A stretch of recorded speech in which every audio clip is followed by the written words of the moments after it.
عرض کی حضرت عمر فاروق رضی اللہ تعالیٰ عنہ عرض گزار ہوئے، یا رسول اللہ یہ بتائیے کیا ہم حق پر نہیں ہیں؟ حضور نے فرمایا ہاں اے عمر ہم حق پر ہیں۔ عرض کی یا رسول اللہ تو پھر یوں کیجئے کہ حرم کعبہ میں چل کے نماز پڑھیں۔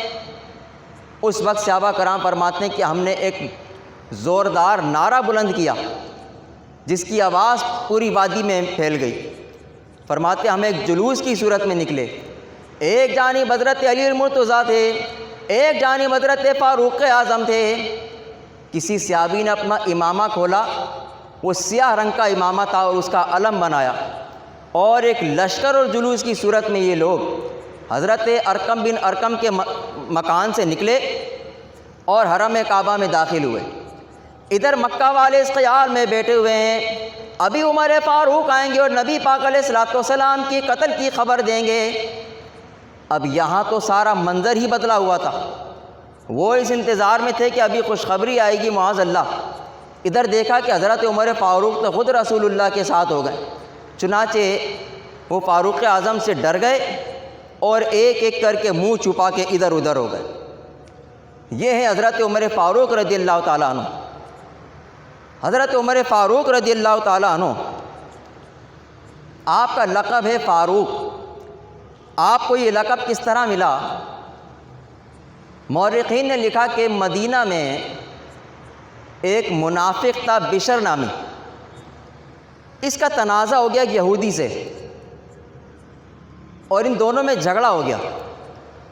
چنانچہ اس منافق نے کہا کہ ہمیں یوں کرنا چاہیے کہ اپنے معاملے میں فیصلہ کرانے کے لیے کعب بن اشرف یہودی کے پاس چلنا چاہیے۔ وہ یہودی اس کو غیرت دلاتے ہوئے کہنے لگا تو بڑا عجیب مسلمان ہے، اپنے نبی کو چھوڑ کے ایک یہودی سردار کے پاس جانا چاہتا ہے۔ جب اس نے غیرت دلائی تو اس کو حیا آ گئی اور یہ حضور علیہ الصلوۃ والسلام کی بارگاہ میں حاضر ہوئے۔ ان دونوں نے اپنا مقدمہ نبی پاک علیہ الصلوۃ والسلام کی بارگاہ میں پیش کیا۔ حضور علیہ الصلوۃ والسلام نے سماعت کرنے کے بعد فیصلہ یہودی کے حق میں دیا۔ یہاں سے باہر نکلے تو اس نے کہا کہ میں نبی پاک علیہ الصلوۃ والسلام کے فیصلے سے معاذ اللہ مطمئن نہیں ہوں، چنانچہ یوں کیا جائے کہ ہم ابو بکر صدیق کے پاس چلتے ہیں اور ان سے اپنے مسئلے میں فیصلہ کراتے ہیں۔ یہ دونوں حضرت ابو بکر صدیق رضی اللہ تعالیٰ عنہ کی بارگاہ میں حاضر ہوئے۔ آپ نے بھی مقدمے کی سماعت کی اور تمام حقائق جاننے کے بعد فیصلہ یہودی کے حق میں دے دیا۔ یہاں سے بھی باہر نکلا تب بھی اس نے کہا کہ میں ابو بکر صدیق کے فیصلے سے بھی مطمئن نہیں ہوں۔ پھر کیا کیا جائے؟ وہ کہنے لگا کہ یوں کیا جائے کہ عمر فاروق کی بارگاہ میں چلا جائے۔ یہودی نے کہا کہ اچھا تم یہ چاہتے ہو تو یوں ہی صحیح۔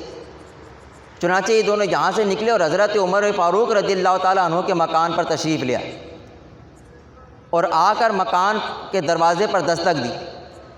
حضرت عمر فاروق رضی اللہ تعالیٰ عنہ برآمد ہوئے۔ آپ نے آنے کی وجہ پوچھی تو انہوں نے اپنا تنازع آپ کے سامنے پیش کیا۔ قبل اس کے کہ فاروق اعظم کوئی فیصلہ دیتے، یہودی آپ سے کہنے لگا، اس نے کہا اے عمر قبل اس کے کہ آپ ہمارے معاملے میں کوئی فیصلہ صادر فرمائیں، آپ کے لیے جاننا بہت ضروری ہے کہ ہم آپ کے پاس آنے سے پہلے رسول اللہ کی بارگاہ میں گئے تھے اور انہوں نے فیصلہ میرے حق میں دیا۔ یہ ان کی بات نہ مانا اور ہم ان کے بعد حضرت ابو بکر صدیق کی بارگاہ میں گئے، انہوں نے بھی فیصلہ میرے حق میں دیا اور اب یہ آپ کے پاس آیا ہے تو آپ ہمارے درمیان فیصلہ کیجیے۔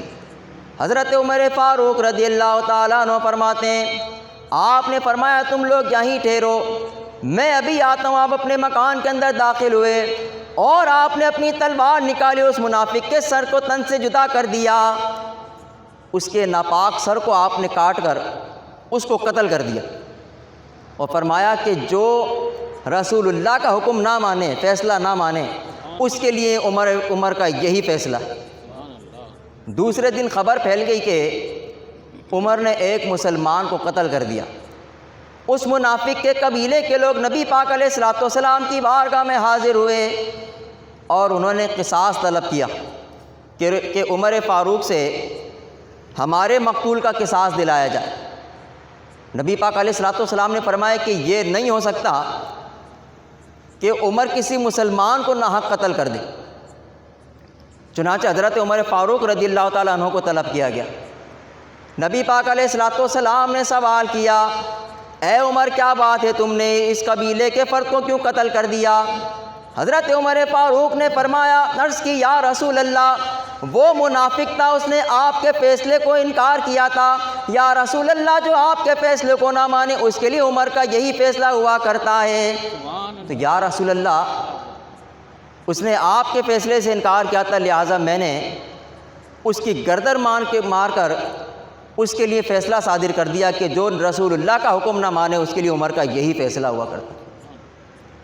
ابھی یہی گفتگو چل رہی تھی کہ اللہ نے وحی نازل فرمائی اور جبریل امین حاضر ہوئے اور قرآن کی یہ آیتیں لے کے نازل ہوئے۔ اللہ فرماتا ہے، اللہ تعالیٰ ارشاد فرماتا ہے، وَإِذَا قِيلَ لَهُمْ تَعَالَوْا إِلَى مَا أَنزَلَ اللَّهُ وَإِلَى الرَّسُولِ رَأَيْتَ الْمُنَافِقِينَ يَصُدُّونَ عَنْكَ صُدُودًا۔ اللہ نے فرمایا، اور جب ان لوگوں سے کہا جائے کہ وہ جو اللہ نے نازل کیا